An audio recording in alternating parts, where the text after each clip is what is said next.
Welcome to the Kanakuk Podcast. We hope you'll be encouraged to have an I'm Third approach as you navigate family, leadership, and spiritual growth. If you're new to our conversation, welcome. It's so great to have you. Let's jump in. Welcome to the Kanakuk Podcast. We're so glad you're joining us today. I'm Rachel Sparks here with my dear friend, Joe White, and we are excited to bring you a podcast today on leadership. I think we can all agree in this world that we desperately need great godly leaders, and we have two men on the podcast today that are just that. Boy, oh boy, Rachel. I'm a little bit biased and thankful to our producer, Jamie Joe, for setting the podcast up today. She's chosen Debbie Joe's and mine, two sons, Brady and Cooper. And I love it that Jamie has picked the topic of leadership. And I love, Rachel, having you co-hosting this podcast. Rachel, most of you all know, hopefully, if you've been around Kanakuk for a while, she started coming to camp as a junior high girl in 8th grade. She was a 4-year camper. And then we snagged her from Baylor, where she did a lot of noteworthy things like the Baylor water ski team. That's noteworthy. Did you get a medal for that? I didn't get a medal, but it was a lot of fun. A badge. Well, you got your job. And then Colin Sparks, our executive director, lucked out. Everybody agrees. And he found Rachel for his bride. And we're so thankful. We keep calling around just because of Rachel. So Brady and Cooper, Debbie Jo had 2 boys, 2 girls, and Brady's the oldest in our family, and Cooper was actually the youngest in our family with 2 girls in between. Brady is actually at Disney World in Orlando, Florida, where he helps lead a wonderful growing church called Mosaic Church, Orlando, and Brady is the pastor, and I'm sure he'll have a better title for that. Anyway, Mosaic is an outgrowth of the leadership of a fabulous man. We call him Renault, and he's a wonderful leader. Brady's the pastor. Brady, welcome to the show. Thank you so much. That was quite the introduction. Cooper, my youngest, Cooper has 5 kids that are his charm bracelet. Boy, I adore Cooper's children. Cooper and Missy, his little Kanakuk bride, run a well-ordered home, and their kids are really fun. They're adventuresome, they're playful, but they really understand obedience, and man, they're charming kids. Brady, I know you're thankful to have Cooper, your best buddy, as your best buddy, aren't you? Absolutely. Yes, I know that he's the youngest, but the day that he went to college, he became older than me in maturity and wisdom and all the other superlatives. Y'all were always great friends, weren't you? No, not always. But you know, there were seasons. We spent a lot of time together. We hung out a lot. There were 1 or 2 fights, a few dust ups, attempted murders. Just a couple. Well, you wouldn't be siblings without that, right? Siblings love each other deeply and sometimes can fight just as deeply. But we're so glad you guys are joining us today. You're both in roles that you're actively leading in different ways, but you are walking in worlds where you get to take your faith and combine that with how you lead others around you. And I know that people are blessed for sure by getting to be around you guys and be under you guys for sure. So we're excited today to get to hear about how you guys lead well in both of your positions for sure. And so, Cooper, your leadership's what we would call the secular world, I suppose. You help lead a Chicago company, downtown Chicago. And you got to summarize what that company does. You do so many things. I'm not even sure how to talk about it. Yeah. So I partner over at Pomus Capital, and we are a multifamily investment office. So we invest for a number of really, really wonderful families and help them steward their capital well. And so that's kind of what Pomus does. And it's been a 15 years that I've been here, and it's been quite a journey. And so, Brady, you were after you and Jennifer built the Disney Orlando Church back in Jennifer's Princess days. Then you took a church in Illinois, but you came back to Orlando, and apparently Renault, the senior pastor, needed somebody to pastor his staff. Tell us about that job description and what you do and how you do it. Yeah, when I was in Illinois and the opportunity opened up to pastor the staff, that might have been the most intimidating phone call I ever had, because when you've been a part of a team and then you leave for a few years and then you're asked to come back and lead the people you were peers with, who you have no ability or extra wisdom to do that, it's pretty intimidating. I mean, I was excited because I wanted to be back with my people, with my friends, but to think about the perspective of leading them was very intimidating. There's this woman, she's written a number of books. Her name's Ruth Barton. And one of these books that she's written is called Strengthening the Soul of Your Leadership. And she has this quote that has been incredibly impactful for me in this journey. She said, "The most important thing you bring to your leadership is your transforming self, not your transformed self. You don't bring to the table the person who is complete, who's perfect, who's lacking nothing, who has all the wisdom. You bring someone who's on a journey, someone who's in process." And that gave me so much comfort to be able to say, oh, look, I can bring a person who is moving in the direction of Jesus. And that participle is so important, because I think no one can relate to someone who's perfect, someone who has it all figured out, because none of us are there. But we can relate to and we can trust someone who can authentically and honestly be in process with us. And so that has been so freeing for me to say, what I'm called to bring is a person who is continually looking more like Jesus, because I can do that. That's so good. In fact, one of my favorite quotes on leadership says to never trust a leader without a limp, and just that we have to walk into leading with knowing our weaknesses and how much we have to rely on Jesus. And Brady, that's so good. Can you both tell us just some mistakes that you've made in ministry and what you learned for those, and just even pitfalls that we should look out for while we're trying to grow, all of us as leaders? Well, I'll start, because one of the things that's been interesting to me, kind of coming into the secular world, is understanding that life is ministry, and actually companies are really vehicles for discipleship. And so far, they are kind of these cultures and these contexts that we're able to kind of make sense of our lives in. And if you run them in certain ways, there's certain ways that your life makes sense, and you can really affect people's lives. People are in church for an hour or two a week, but they're in the company that they're in kind of 40 hours a week, 50 hours a week. And so there can be real opportunities for transformation. I think one of the mistakes that I made early on, I think, was a lot of what Brady's talking about. When I was given a lot of leadership responsibility when I was really young. And I think when I was younger, I used to think that I had to have it all together, and I had to have all the answers. And when I felt like I had to have all the answers and I didn't, I basically led with a lot of inauthenticity. And so when you're not giving your full self and who you actually are, and instead you're giving some sort of avatar of yourself, it's really exhausting. And you can only feel like a fraud for so long before it starts to ooze out in different ways. And so,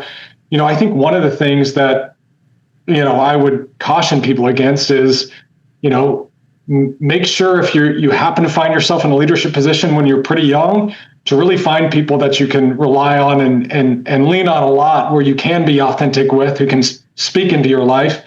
And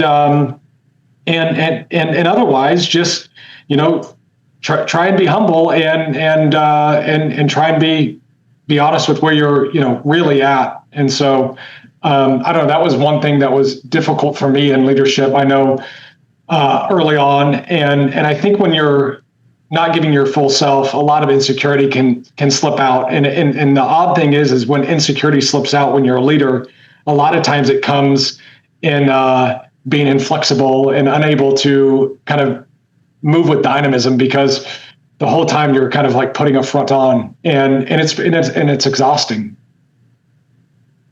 Man, that's so true. That's so true. In my own world, I think I've made a number of mistakes, but probably my biggest mistake is, as I was growing up, I got to be around a lot of people who had a lot of wisdom, and there were a number of people that would talk to me about these incredibly wise individuals.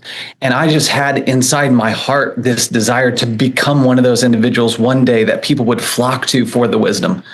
And as I've gotten older and had more experience, and God has walked me through a number of things, I've seen that begin to happen, that, oh, I have some experience. I have something to share, something to give.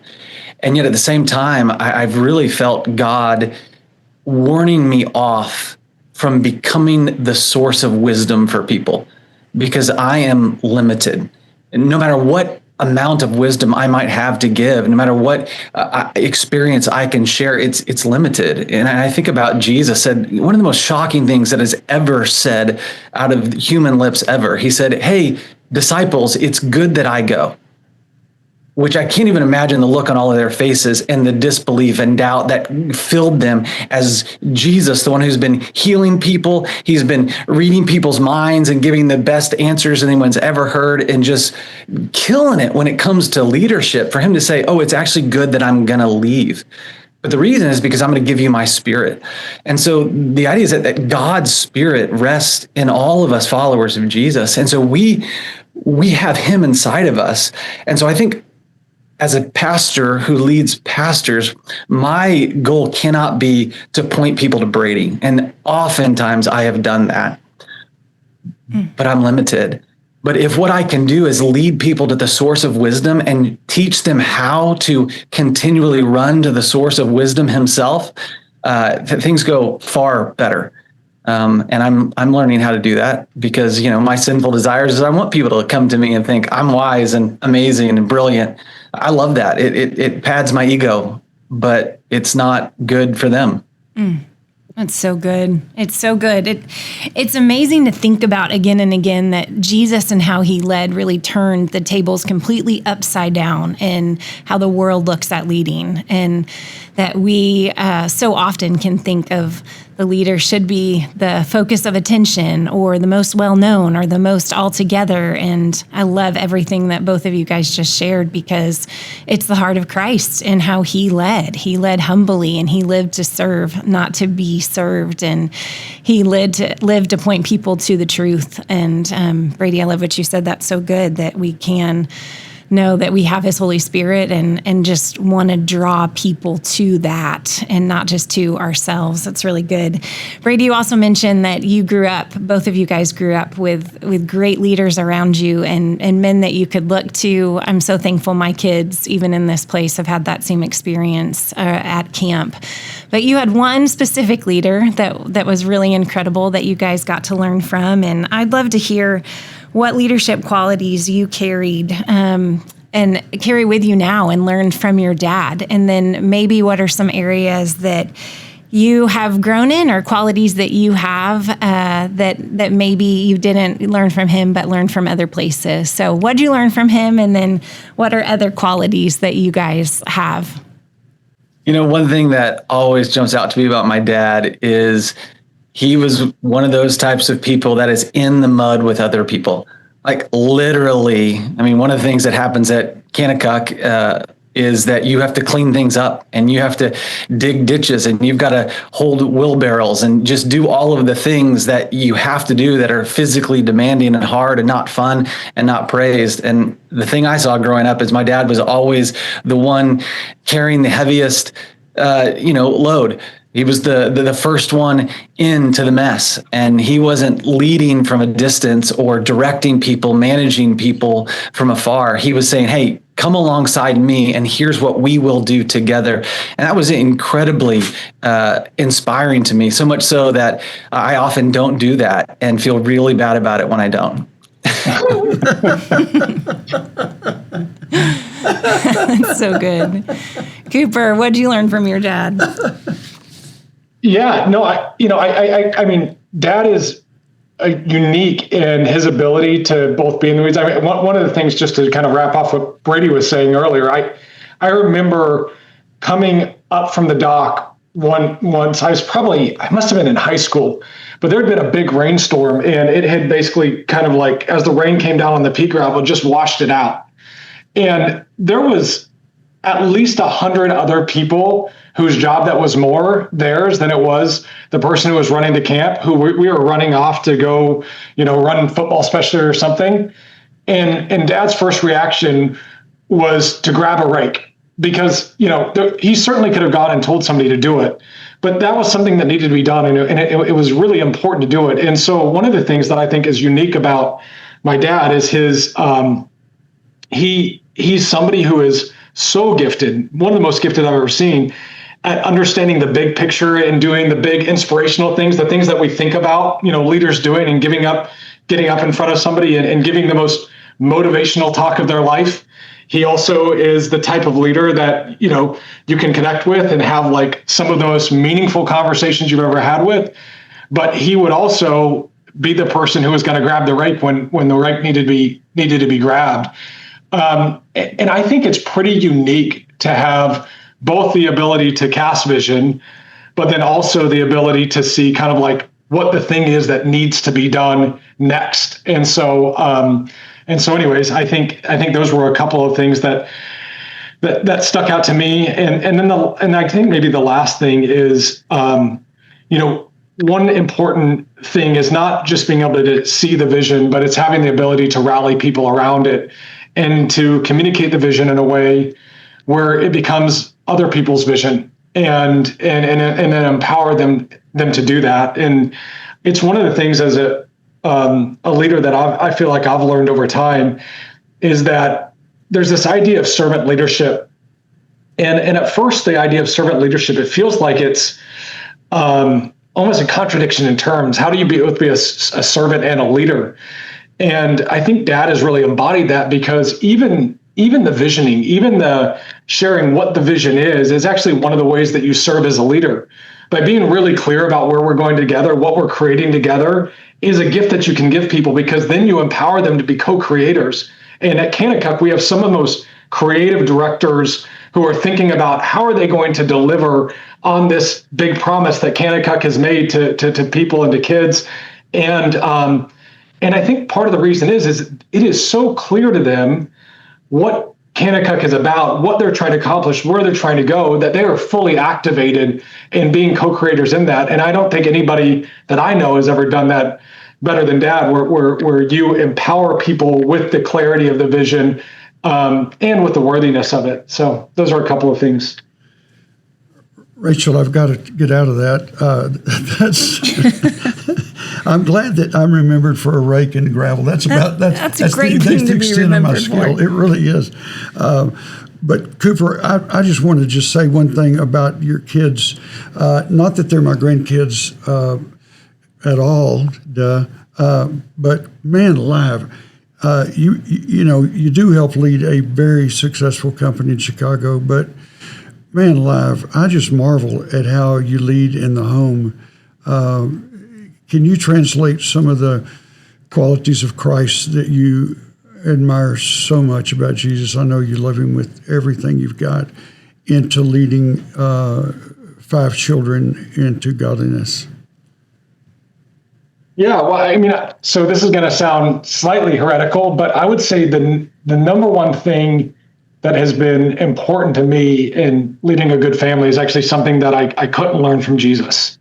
And it's because the number one thing is being able to admit my mistakes. And obviously Christ didn't have that quality of making mistakes, but he did have the quality of humility. And one of the things that I know has been really important to me in my relationship with my kids is being able to say to them, hey, you know what? I was trying to do this thing, I was trying to get you to have courage up on the ropes course, but mostly I just made you feel miserable and cry. I probably just pushed a little bit hard in that particular instance. And that probably wasn't the right thing to do in that way. Or I could have been more loving and caring and compassionate in that particular moment. And, I could have met you better in that moment where you needed me.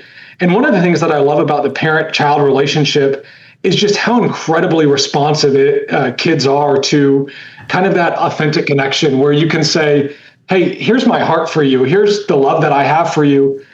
Here's the fallen vessel that I am. And that was, that was bad delivery. And it's amazing how much kids respond to that level of care and connection. And so I think that's been a big part of my parenting is I've got a heart for my kids. I've got a love for them. I certainly want to lead them to the Lord, but it's a pretty broken vessel. And that's actually through that brokenness that a lot of my best connection with my kids has been. And then the other thing, and I learned this one from watching my dad do it, and he did it amazingly well with me, but it was I think it was Steve Farrar who put it this way, but like the most important word in parenting, especially teenage kids, is the word with. Dad, you probably have heard that, but it's the idea of, you get these opportunities to do things alongside your kids. And, one of my, whatever we loved to do growing up became one of Dad's favorite hobbies, whatever thing that was. And you try and take that on and you try and say, hey, here's something that you love and we can love together. And that was really fun. A couple of years ago, my oldest son started really enjoying coffee. And I was like, well, let's get a coffee roaster and let's start doing this together. I knew a whole lot of nothing about it, but it was something that we could do and talk about and connect with. And it was the conversations around roasting coffee that became meaningful for us. For my other son, it's, playing him in basketball and talking a lot of trash to him while we're playing one-on-one. And that's a good way that we can connect, or ping pong or whatever. And that's, that width has been really important. And Brady, I admire so much your humility with Jennifer. And I know, we're really hitting the gut of leadership, washing feet like Jesus did. But I admire so much the way you are a husband to Jennifer, and I know, you are the spiritual leader of the home. But what's your secret for building a great marriage as a leader? I am really good at the humility stuff. That's the first thing. It's just be amazing at humility. I think we've touched on a lot of these things, but I think one of Jesus's greatest messages on leadership was John 13, where the moment he knew he had all authority in heaven and earth, his first act was to take on the job of the lowest person, put on a towel and wash his disciples' feet. I think that is one of the most impactful messages I've ever heard, read about, studied on leadership. It's so hard to do. But in marriage, as in parenting and any close relationship, you have the opportunity to serve a lot. And when I do that out of the overflow of love that God has poured into my heart, it's a really great thing. Things go really well. But when I approach Jennifer with pride or with self-interest or from a place of emptiness and neediness, it doesn't go super well. But as I come from a place of fullness, from an abiding relationship with Jesus, his Spirit does incredible things, and things typically go pretty well. So good. I love that y'all have such a vision for leading to the wide masses in a company, in a church, and then also in those very specific abilities to lead in your home with your wives, Cooper, with your kids. And I feel like that's such a mark of truly godly leadership when you see that you have somebody that's ready to serve in all those capacities in every aspect of their life, and they truly are the same man that man or woman that is seeking after the Lord in all that they do. And it's really incredible to see how you guys do that and to hear just a little bit of how you guys are doing that in every aspect of your life, and really respect how you guys want to lead so well in your family and in your workplaces and in your ministries as well. It's truly incredible. Well, Brady and Cooper, what an honor to sit across from you guys today. Thanks for giving us the time and just being willing to share your heart and your wisdom and years of experience of leading. We appreciate it. It's been an encouragement to me. I hope that it's been an encouragement to all of y'all as we seek to truly run after Jesus and to lead the best that we can in all of the places that He's put us. So thank you so much again. And Joe, why don't you close us out with prayer today? Father, thank you for being our leader, and thank you for clearly being the leader, the best, the greatest, the most inspiring, and yet, as Cooper and Brady pointed out, the most humble. Thank you for being our role model in every way. And Father, I just thank you for an opportunity to share that with those that listen to us each podcast. In Jesus' name we pray. Amen. Please subscribe to our podcast today to stay up to date with the latest episodes. If this podcast has helped you in any way, please consider rating us, writing a review, or sharing it with others so we can continue to build you up with an I'm Third approach to family, leadership, and spiritual growth. For more information about the podcast, visit kanakukpodcast.com. And for more information about Kanakuk, you can visit kanakuk.com.